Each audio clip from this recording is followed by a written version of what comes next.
Yo guys, it is Phobic Shiki here, bringing you another video today with my guy Foul Project Games. We're going to be discussing what if Jigen decided to pull up on the 4th Great Ninja War.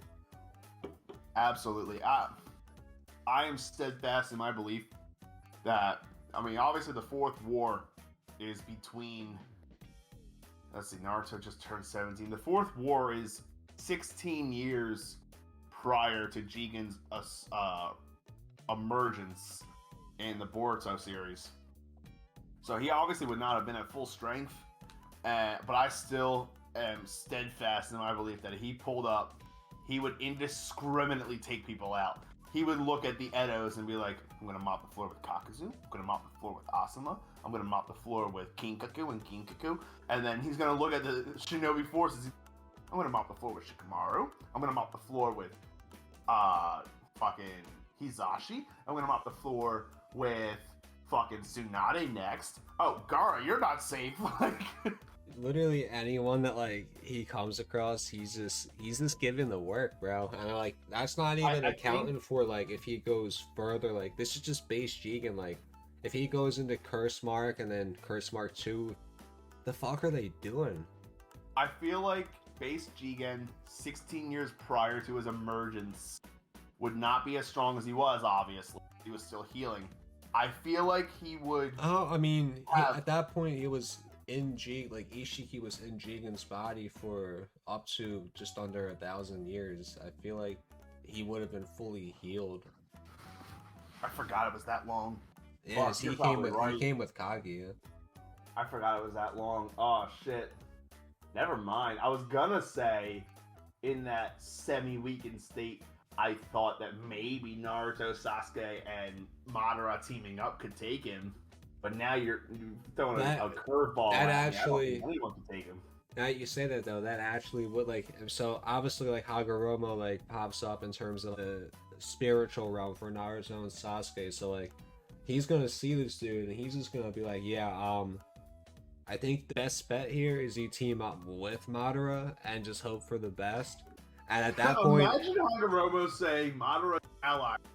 I think Hagoromo at that might actually tell them look, you might actually want to get Madara to turn into Kaguya so she can fight this guy. That might be what Hagoromo has them do, bro. Yeah. Can you imagine the fucking chaos of Naruto and Sasuke and Madara fighting Jigen while Naruto and Sasuke simultaneously fight Madara to get Madara to turn into Kaguya? Because they're helping Zetsu turn him into Kaguya, but Zetsu's also fighting Madara because Madara's fighting Zetsu, but Zetsu's fighting Jigen because Jigen's fighting Zetsu. Dude, it'd be fucking pure chaos. Then you got Minato fucking, alright, Barry on mode time.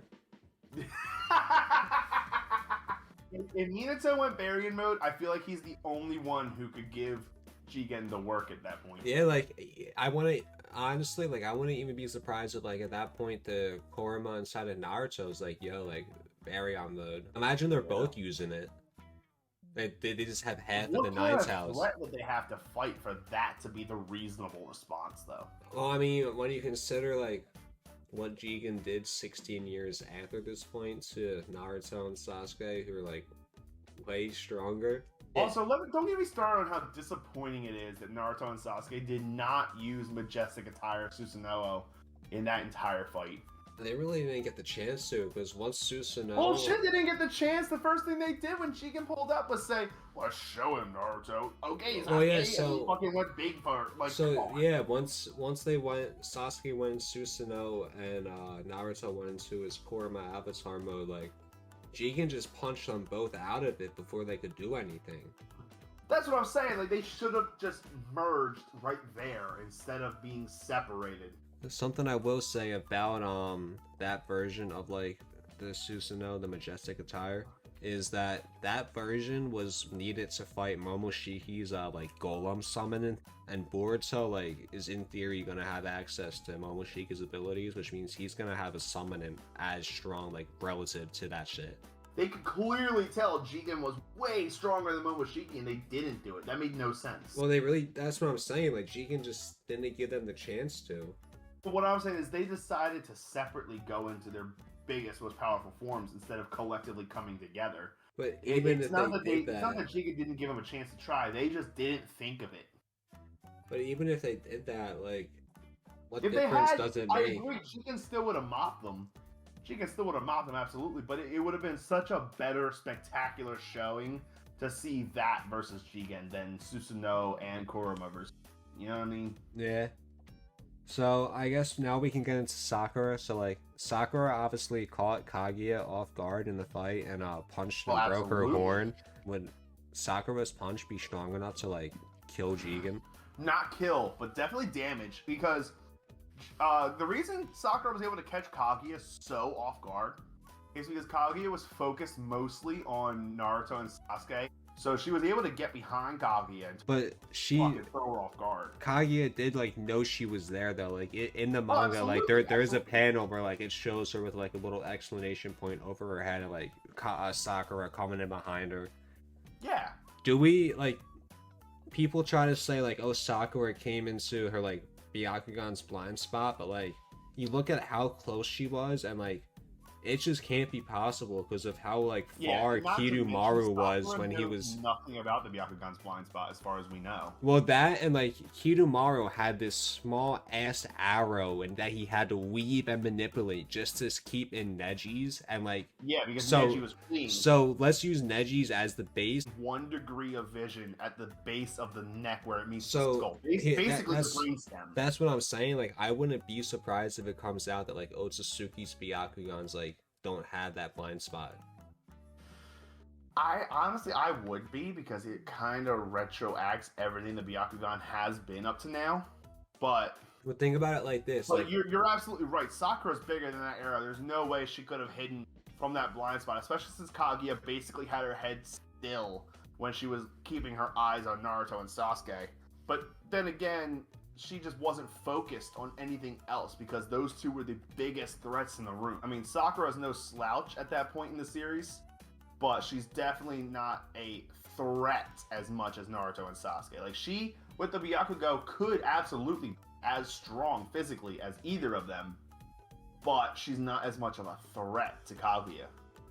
yeah, I'm more so saying that like because of like how she was able to damage Kaguya, who's like really durable. And we know that Jigen's body, with how old it is not the most durable. Like he uses it a little bit to scrap with Naruto and Sasuke, and it's like, oh, I gotta Yeah. rest up now, or I'm gonna have to like re-emerge as myself. So like, if Sakura is able to land a punch on him, seeing what it did to someone as durable as Kaguya, do you think it'd be able to like really fuck up Jigen to the point where it could kill him, or make Ishiki have to No, like emerge? I don't think it could kill him with her strongest punch. I think her strongest punch could absolutely do some serious damage. Do you think her strongest not punch kill could him. make like damage it to the point where like Ishiki has to re-emerge, like kind of like after the fight, like he just has no choice, like I had to come out now? Maybe if she got a super clean hit on like his temple or the back of his head. Bro, I mean, Like, they where got the they brain got is, they but- got Minato there. They got Tobirama there. So like realistically, if they needed to get up behind it, they could find some plan to fly in Raijin and Sakura like up behind him to get the punch. It feels so weird saying this too. Like we're trying to like talk about Sakura of all people being the one who saves the fucking day against Jigen, but like I mean, Sakura realistically, is totally like, underrated, dude. well, yeah, but like realistically, like if they fly in Raijin her, if she gets behind him, she's able to get that punch. Like, Yeah, but how is Minato or Tobirama gonna get a fucking seal on Jigen? Like, he's gonna fucking mop those two. Minato could like kind of like how he did against Obito. He like threw the kunai up and then like teleported above him, like threw the marker to his direction instead of like on him, but it was like in the vicinity. You know what I mean? Vicinity, yes, but it's once you're in midair like that, it's hard to navigate. Yeah, that's really all I had to say. I mean, Jigen really, aside from these little hypothetical, mostly fueled by headcanon things we came up with, I don't think anyone in the war could give the work to Jigen. yeah, he just goes in there and claps. He does. He ends the war before it begins, dude. But yeah, this was a fun little one, fun little hypothetical. Let us know in the comments, guys, what you think would happen if Jigen walked up on the war. Would he take the side of the heroes and help alongside them? Would he end up joining Madara in an effort to revive Kaguya and fuck her up? or would he just indiscriminately tear ass? Yeah, I Let think us know that's in the what it comments. would be. But Yeah, these I guys, think he just tear ass.